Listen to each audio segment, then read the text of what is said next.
నిషేధ జాబితా 22A నుంచి తొలగించిన భూముల రిజిస్ట్రేషన్పై టీడీపీ కూటమి ప్రభుత్వం కీలక నిర్ణయం తీసుకుంది.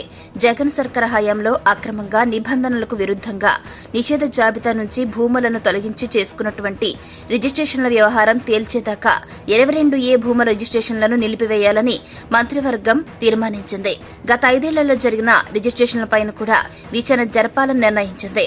తమ భూములు బలవంతంగా లాక్కున్నారని, అదేవిధంగా రికార్డులు తారుమారు చేశారని, భూ కబ్జాలు చేశారని పేదలు, ప్రజల నుంచి ఫిర్యాదులు వస్తున్నాయంటూ గ్రామాల వారీగా రెవెన్యూ సదస్సులు నిర్వహించి వీటన్నిటినీ సమగ్రంగా పరిశీలించాలని, 3 నెలల్లో విచారణ పూర్తి చేయాలని, అప్పటి వరకు 22A భూముల రిజిస్ట్రేషన్లను నిలిపివేయాలని నిర్ణయించారు. అదేవిధంగా గత ప్రభుత్వంలో 22A భూములను ఫ్రీ హోల్డ్ చేసి దోపిడీకి పాల్పడిన సంగతి తెలిసిందే. ఇందులో 13 లక్షల ఎకరాల అసైన్డ్ భూములు ఉన్నాయి.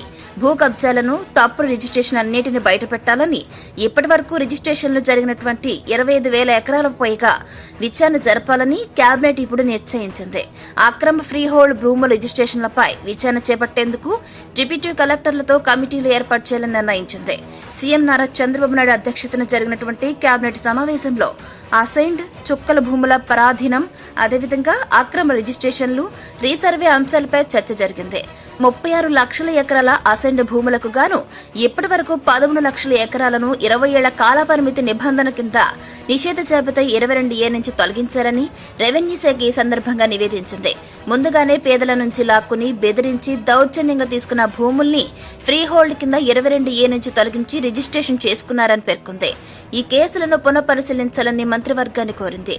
25,000 ఎకరాల అసైన్డ్ భూముల్ని గిఫ్ట్ కింద రిజిస్ట్రేషన్ చేశారని, దీనికి కేవలం 1% రిజిస్ట్రేషన్ ఛార్జ్ పడిందని, ఇది కూడా పెద్ద గోల్మాల్ వ్యవహారమేనని తెలిపింది. వీటన్నిటిని పునః సమీక్షించి విచారణ చేపట్టాలని కోరింది. వీటిపై ముఖ్యమంత్రి స్పందిస్తూ విచారణ చేపడతామని చెప్పారు. పేదల నుంచి ఫిర్యాదులు నానాటికి పెరుగుతున్న నేపథ్యంలో రెవెన్యూ గ్రామ సభలు నిర్వహించి తేల్చేయాలన్నారు. ఈ మేరకు ప్రతిపాదనలు పంపించాలని రెవెన్యూ శాఖను ఆదేశించారు. భూముల అక్రమాలపై పరిశీలనను 3 నెలల్లో పూర్తి చేయాలని, అప్పటిదాకా అసైన్డ్ చుక్కల భూములను 22A నుంచి తొలగించరాదని, ఇప్పటికే తొలగించిన వాటిని రిజిస్ట్రేషన్ చేయకుండా నిలిపివేయాలని స్పష్టం చేశారు.